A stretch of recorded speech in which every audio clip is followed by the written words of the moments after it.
Oke, untuk library kalendernya yang akan kita gunakan di dalam project React ini, kita akan menggunakan fullcalendar.io, di mana library ini bisa teman-teman gunakan di beberapa project ya. Teman-teman bisa gunakan di dalam React, di dalam Vue, di dalam Angular, dan di dalam JavaScript itu sendiri tentunya.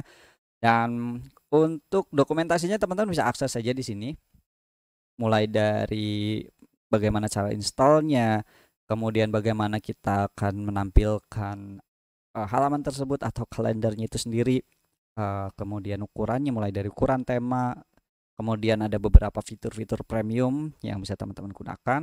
Ya, bisa teman-teman cek aja di bagian demo kalau misalkan penasaran tampilannya seperti apa. Jadi kurang lebihnya kita akan bisa lihat ya di sini. Kita akan mencoba menambahkan event dan nanti data eventnya akan muncul juga di sini, baik itu tampilannya bulanan seperti ini atau dalam satu minggu atau dalam satu hari ya, nantinya kita akan buat datanya seperti ini. Dan ada beberapa, sebenarnya ada beberapa tampilan lainnya yang bisa teman-teman gunakan, tapi bisa teman-teman lihat ya, ada fitur premium dan ada fitur non premiumnya. Dan mungkin kita bisa balik lagi, kita akan menggunakan versi 5. Jadi kalau misalkan teman-teman lihat di dalam full calendar ini sudah ada versi di atas 5, ada baiknya teman-teman tetap ikuti versi 5-nya, karena biar kalau misalkan ada perubahan dan mengikuti video tutorialnya ini nggak bingung gitu. Oke, dan untuk proses instalasinya kita akan coba install dengan ES6 build system. Jadi ada beberapa yang akan kita install, mulai dari calendar core-nya, day grid, time grid, kemudian ada day grid-nya juga. Oh iya, day grid udah kita sebut. Nantinya akan kita import di dalam komponen kalender yang sebelumnya kita sudah buat.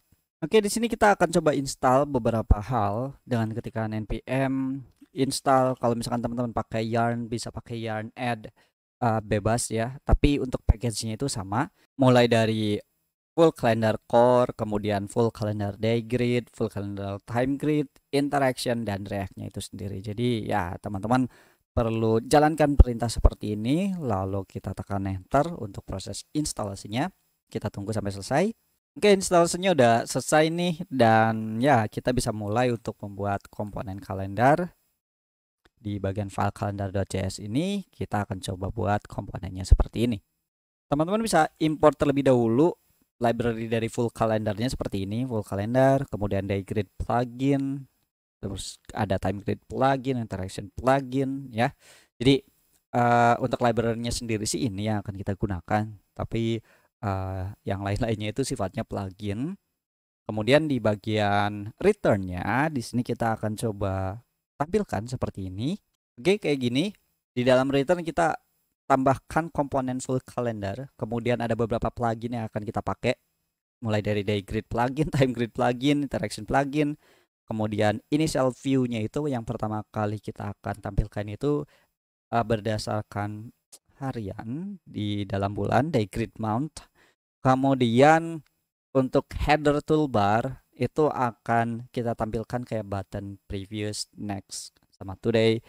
Kemudian di dalam centernya itu judul dari tanggal atau hari itu atau bulan itu, dan di bagian sebelah kanannya itu ada tombol-tombol untuk mengaktifkan tampilan bulanan, tampilan mingguan, atau tampilan harian. Dan ada props lainnya itu seperti height dan contain height.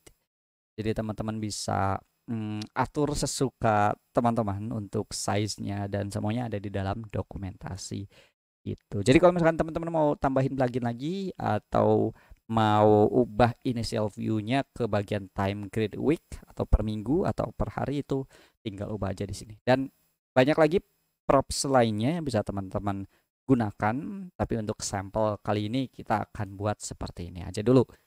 Oke, kita save dan buka di dalam browser, maka hasilnya akan seperti ini.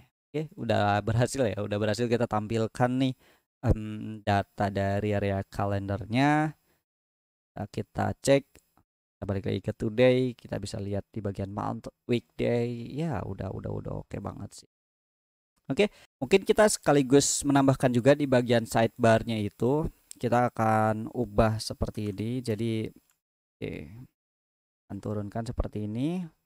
Ini kolom 3. Di sini kita akan coba buat dengan grid list dengan gapnya itu 2. Jadi di sini kita akan tampilkan button, oke, dengan kelasnya itu button primary, dan di dalamnya di sini kita akan berikan judul create new task. Kemudian di dalam sini kita akan buat div dengan margin top 20, dimana di dalamnya kita akan buat beberapa bisa dibilang label. Jadi di sini kita akan buat div dengan kelasnya itu margin up down atau aksis Y dan dengan nilai 1, kemudian paddingnya masing-masing sisi bernilai 2, dan backgroundnya nanti menyesuaikan ya, ada background primary, ada background sukses, ada background danger. Oke, jadi kita bisa buat 3 aja langsung kayak gini, dan kategorinya bisa teman-teman sesuaikan ya. Mungkin bisa tambahkan watch movies, kemudian untuk sukses di sini kita dengan learn, jadwal belajar, atau untuk danger di sini teman-teman bisa tambahkan untuk hangout kayak gini sih. Oke, untuk codingannya balik lagi karena ada prettier, tapi ya tetap rapi. Sip, di sidebar juga udah kita buat dan coba kita lihat di dalam browser. Nah, hasilnya seperti ini.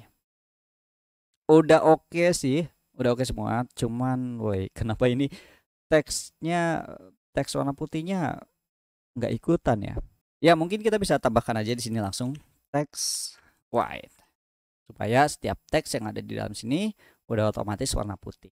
Oke, bisa teman-teman lihat kayak gini. Kita sudah membuat komponen sidebar dan komponen dari library si React kalendernya, dan di video selanjutnya kita akan coba buat pop-up modal. Jadi pada saat kita klik create new task ini, maka akan menampilkan modal dan formnya, dan kita akan lanjutkan materinya di video selanjutnya.